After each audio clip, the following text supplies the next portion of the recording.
नमस्कार। मैं डॉक्टर के पांडे, चाइल्ड हेल्थ गुरुकुल के लिए। पहले लोगों को ये सवाल होते थे कि कोविशील्ड वैक्सीन लिया जाए या कोवैक्सीन लिया जाए, क्योंकि दो ही वैक्सीन अवेलेबल थी इंडिया में। लेकिन आज की तारीख में कोविशील्ड भी है, कोवैक्सीन भी है, स्पुतनिक आ गई है और मॉडर्ना की वैक्सीन, उसके लिए भी सिप्ला कंपनी को आदेश मिल चुका है कि वो इंपोर्ट कर सकती है, तो वो भी कुछ हफ्तों में इंडिया में मिलने लग जाएगी। अब लोगों के सवाल है कि इन 4 वैक्सीन्स में से कौन सी लगवानी चाहिए। तो पहली चीज़ मैं बताऊंगा कोविशील्ड के बारे में। सस्ती है, कॉस्ट इफेक्टिव है, गवर्नमेंट के जो संस्थान हैं वहाँ फ्री भी मिल रही है।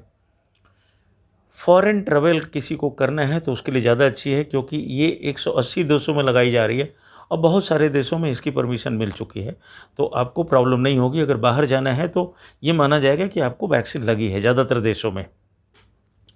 पुरानी टेक्नोलॉजी है, 70% के आसपास इफेक्टिव है।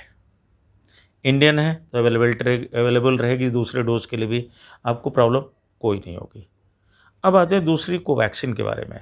कोवैक्सीन अभी सिर्फ 6-7 देशों में ही अवेलेबल है। WHO से अभी इसको इमरजेंसी अप्रूवल नहीं मिला हुआ है। कॉस्ट इफेक्टिव ये भी है, इंडियन है, ऑलमोस्ट सिमिलर इफेक्टिविटी है 70 to 80% के आसपास, और भारतीय है तो आपको सेकेंड डोज में कोई प्रॉब्लम नहीं होगी। और जो वैक्सीन है रशियन स्पुतनिक, इफेक्टिव है, कहते हैं 90% से ऊपर इसकी इफेक्टिविटी है। अवेलेबिलिटी बड़े शहरों में है, बड़े हॉस्पिटल्स में, खासतौर से प्राइवेट सेक्टर्स में। रशियन वैक्सीन है, उम्मीद है आगे भी प्रॉब्लम इसकी नहीं आएगी। और चौथी वैक्सीन है मॉडर्ना, जो सिप्ला कंपनी को इंपोर्ट करना है। वो 12 साल से बड़े बच्चों को भी लगाई जा सकती है। 12 से 18 में उसके ट्रायल हो चुके हैं। 90% के करीब इफेक्टिव है। कॉस्टिंग उसकी इंडिया के लिए भी नहीं है, लेकिन 27-2800 के आसपास पड़नी चाहिए। अब इन चारों वैक्सीन में से कौन लें? अभी आपके लिए जो अवेलेबल है Covaxin and Covishield he freely available है ऑल ओवर इंडिया। कुछ सेंटर्स पे स्पुतनिक अवेलेबल है, मॉडर्ना की आने वाली है, आ जाएगी। मॉडर्ना की जो वैक्सीन है इसकी खास बात यह है कि ये नई टेक्नोलॉजी है, mRNA टेक्नोलॉजी पे है। 12 साल से बड़े बच्चों में ये टेस्ट की जा चुकी है और उनको दी जा सकती है। लेकिन कुछ रिसर्च आए हैं कि 2 वैक्सीन्स, खासतौर से अगर कोविशील्ड आपने ली है और फाइजर की वैक्सीन अगर ली है जो mRNA टेक्नोलॉजी पे जिसमें मॉडर्ना है, तो इसका एक रिसर्च चला है और ये पाया गया है कि अगर 2 कॉम्बिनेशन वैक्सीन आदमी लेता है तो वो ज़्यादा इफेक्टिव है। ये और वैक्सीन्स के साथ भी जगह जगह पे पाया गया कि अगर किसी आदमी को, अभी रिसर्च एक और भी आई है कि अगर किसी को कोविड हुआ है और वो स्पुतनिक वैक्सीन की सिर्फ 1 डोज भी लेता है तो भी उसको काफ़ी इम्यूनिटी डेवलप हो जाती है सिर्फ सिंगल डोज से। इसी तरह से और वैक्सीन्स के भी डिफरेंट स्टडीज आई हैं और ये हर स्टडी में पाया गया कि अगर 2 वैक्सीन्स को कंबाइन करके आदमी लेता है तो वो ज़्यादा इफेक्टिव हो रही हैं। अब लोगों के सवाल हैं, मैं भी उसी में स्टडी कर रहा हूँ, देख रहा हूँ, जो रिसर्च आ रहा है उसको देख रहा हूँ। मेरी सलाह ये होगी कि कॉम्बिनेशन वैक्सीन को आदमी को, जिस तरह से वेरिएंट्स आ रहे हैं और चेंजेज हो रहे हैं, नए नए इसमें वेरिएंट्स आ रहे हैं, लोग बीमार हो रहे हैं, कभी डेल्टा, कभी अल्फ़ा, कभी कुछ, तो डेल्टा प्लस, ऐसे में कॉम्बिनेशन वैक्सीन को मैं ज़्यादा प्रीफर करूँगा। लेकिन उससे पहले मुझसे अगर पूछेंगे तो मैं बोलूँगा कोविशील्ड वैक्सीन आदमी को लेनी चाहिए। कोविशील्ड की दोनों डोज ले लें।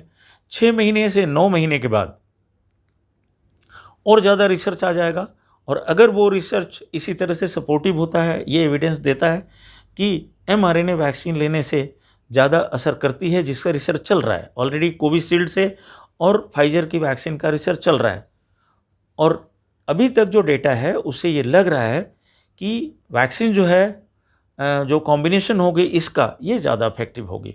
तो मेरी सलाह अपने लिए, खुद के लिए भी है कि अगर मुझे ज़रूरत पड़ी, मैंने कोविशील्ड ली है, और हो सकता है कि अगर चेंजेस आते हैं और किस तरह से बीमारी की प्रोफाइल अगले महीनों में रहती है, तो मैं फाइजर की वैक्सीन खुद के लिए लेना चाहूँगा।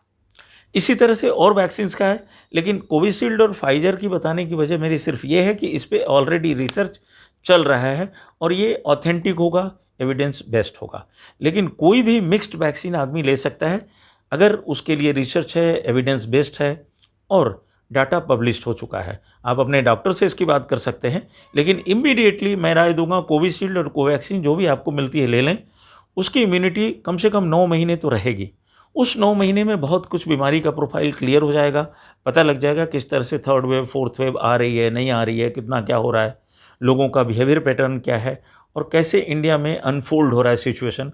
तो उस हिसाब से आप इसको देख सकते हैं। लेकिन फ़िलहाल के लिए मैं यही राय दूंगा कि आपको कोविशील्ड लगवानी चाहिए और 9 महीने बाद, 6 महीने बाद जब और प्रोफाइल पता लग जाएगा, इम्यूनिटी कितनी रह रही है, क्या है, तो फाइजर की वैक्सीन लगवाई जा सकती है। लेकिन कॉम्बिनेशन वैक्सीन्स के लिए ज़रूर मेरा येस है। ये जैसे जैसे रिसर्च आएगा और मैं वीडियो बना के आपको बताऊंगा। लेकिन अभी के लिए Covishield plus Pfizer 6 to 9 months के बाद। फिर मिलते हैं अगले वीडियो में। नमस्कार। अगर आपने वीडियो चैनल मेरा सब्सक्राइब नहीं किया हुआ तो कर लें। कोई कमेंट हो तो कमेंट बॉक्स में ज़रूर देखें। मेरे बहुत सारे जो वीडियो प्रेजेंटेशंस हैं, जो टीवी पे मेरे इंटरव्यूज़ हैं, जिसका लिंक मैं डिस्क्रिप्शन बॉक्स में दे देता हूँ, वो ज़रूर देखें। उसमें आपको बहुत सारी इन्फॉर्मेशन मिलेगी। फिर मिलते हैं अगले वीडियो में।